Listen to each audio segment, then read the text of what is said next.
The futures of Max Verstappen and George Russell are intertwined in Formula One, and something fascinating is bubbling away behind the scenes. Now, it might not look on the surface like much has changed, but there's a lot we've learned about this bubbling driver market situation. So, John, to start with, maybe you can just explain Max's contract situation, because that's kind of the key to unlocking this whole thing. Yeah, the driver market for next year is on hold until Max Verstappen decides what he wants to do. Now, we know he's got a contract until the end of 2028, but we understand there are performance clauses, and those performance clauses, from as far as our best sources suggest, mean if he's outside the top two in the championship at a certain point, which is understood to be the summer break, then he has the right to leave. Now, it doesn't mean if he's third or fourth by the summer, he's definitely out. But that door is open, and rival teams know that door is open. And that is potentially kind of putting a bit of a pause on the driver market, and especially related to George Russell's F1 future. Yeah, because where Verstappen is right now, there's been so much noise about what Max will do, what he won't do. As he said in Saudi Arabia, everybody's talking about it except him. And it's funny watching how volatile the coverage can be around it, and hearing for ourselves that speculation in the paddock lurch from one scenario to another. One week it's he's definitely leaving Red Bull, the next he's definitely going to Mercedes, the next it's Aston Martin's going to put in a massive offer for him. We'll come to his options in a little bit. But all the while, Russell at Mercedes doesn't have a new deal, seeing as he's out of contract. You know, Max is under contract until 2028. George is the one that doesn't have a contract for next year. All the while that doesn't change, and time's ticking towards a Verstappen exit clause, the implication is that Mercedes is just waiting to see if Verstappen's available and won't just re-sign Russell because it definitely wants him. Is that unfair on Mercedes, or do you think that's Toto Wolff's play? I think it makes logical sense in some senses for Mercedes just to wait to see what the market is. They know Russell's, a superb driver. He's been brilliant, top two, top three best drivers this season so far. Very, very good. It knows it can get him. It knows Russell, is eager to stay. So in theory, there is no rush to do it. And obviously, if there is a small chance of Max Verstappen being available, if you're a leading F1 team, you know that is somebody you want on your books. You know his speed, you know his impact, plus you're taking away from another team. So I think in some senses, you'd want to wait just to see if Max is there or not. But the danger is, of course, that you wait, you lose your own driver, and then you don't get Max. So this is the interesting scenario that's playing out right now. Yeah, I think two things can be true about what Toto Wolff is doing at Mercedes as far as drivers are concerned. One, he's not doing his job if he doesn't scope out Verstappen or know where Verstappen is. In fact, every team boss on the grid or every team CEO on the grid needs to be working out exactly who's available and when to do their job properly, because it's all about scoping out what options you actually have. So it's not necessarily wrong that Wolff is doing that. In fact, he would be failing at his job if he didn't consider Verstappen. But that's not the same as actually going through with signing him. And as you mentioned, Russell's performing extremely well. I think Wolff said earlier this year he's top three, top two on the grid, maybe moving to becoming number one. So why would Mercedes even want to drop Russell when he's doing this well? Especially as we heard from James Vowles, didn't we, in Saudi Arabia, the Williams boss, ex-Mercedes man, who said Max comes with a lot of downsides. So how do you see Mercedes weighing up the pros and the cons? I think they want to wait to see what the situation pans out like. I think this is what they're doing. I don't think they feel at the moment too pressured by it, but of course they don't know for definite what George is going to do, because we found out that there's been not formal talks with Red Bull, but there's been some kind of touching of base just to see where both their futures kind of lie, their situations.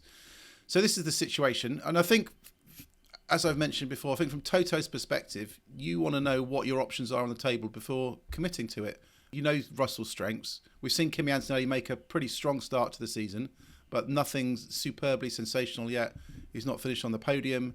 He's not pushed forward. So I think he won't want to commit and lock everything down until he's absolutely crystal clear what his options are. Yeah, it's a strange situation for Russell to be in, because his stock has never been higher as a Formula One driver. He's never been performing so well. He's relishing the role he has now as Mercedes' undisputed number one lead driver, with Kimi Antonelli being there as the rookie and Lewis Hamilton having left. On track and in the team, probably things have never been better for George.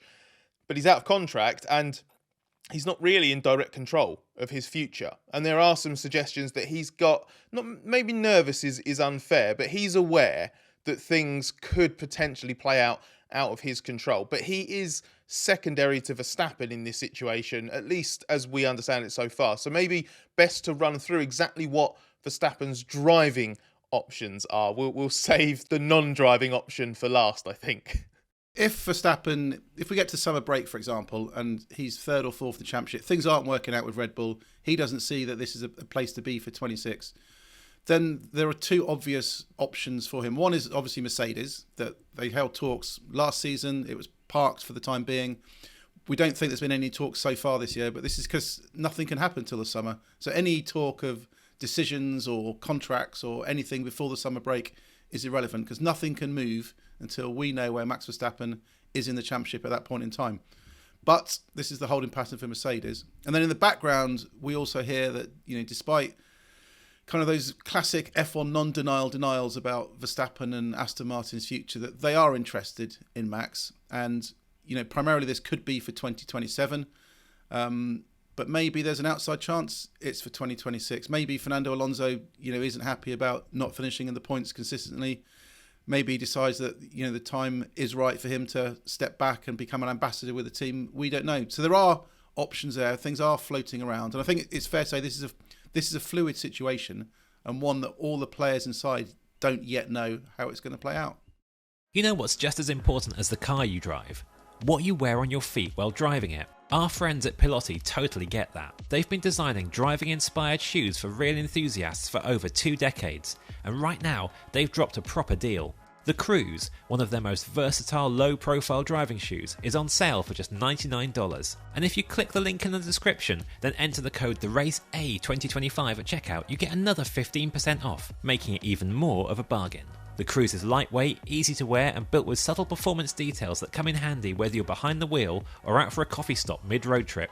Super comfortable, but with racing DNA baked in, and even worn by F1 drivers. From the paddock to the street, these shoes aren't just inspired by racing, they're built for it. And don't forget, each shoe has Pilotti's patented roll control heel, designed for smooth pedal transitions and all-day comfort, and Pilotti even ship worldwide now. So if you want to look sharp and drive even sharper, check them out at Pilotti.com, and especially the Cruise, now just $99, but only for a limited time, so grab your pair while you can, and don't forget to use code TheRaceA2025 for that extra 15% off.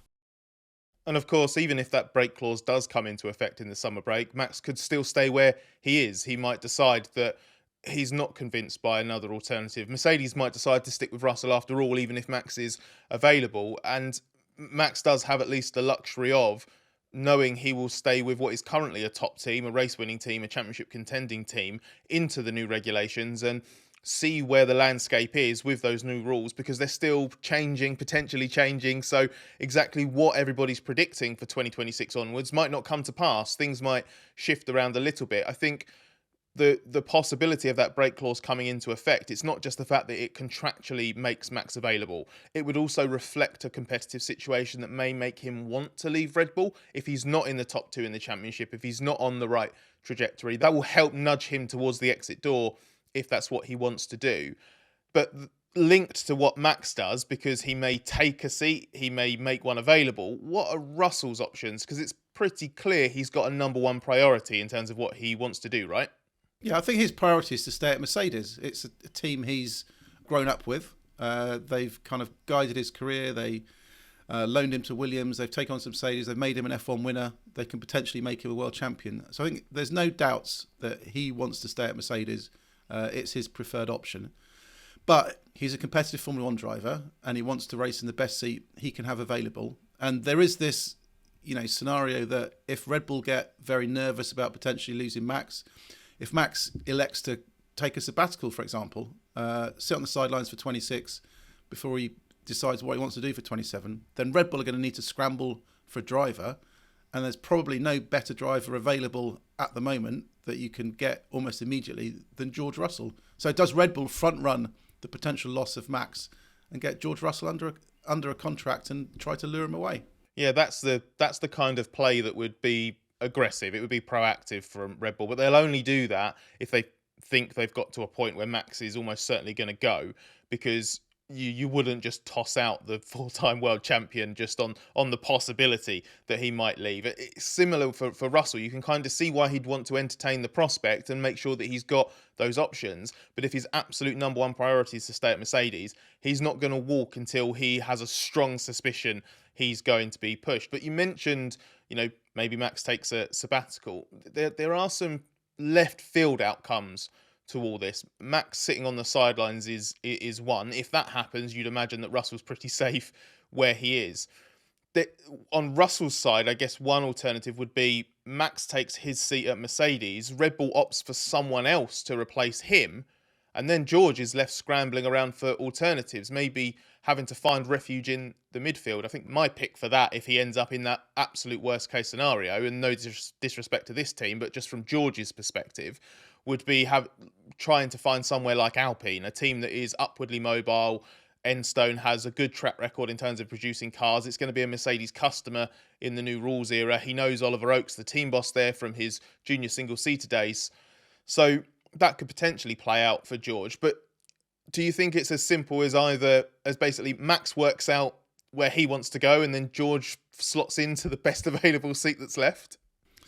I think in the end it will come down to, which of these parties doesn't want to be left standing at the end of these musical chairs, and where's the biggest risk. I still think in the end Russell will end up at Mercedes. I still think that's where we'll get across the line in the end. But how we get there and when that plays out, I'm not sure. It could be done in the next few weeks. It could wait until after the summer, and there could be various games involving Red Bull and Max. But I think there's a lot of intrigue to go. And I think Russell's F1 future is a lot more clearer and defined than I think Max's, which I still think is completely up in the air. And he's probably keeping us all guessing by not saying very much himself.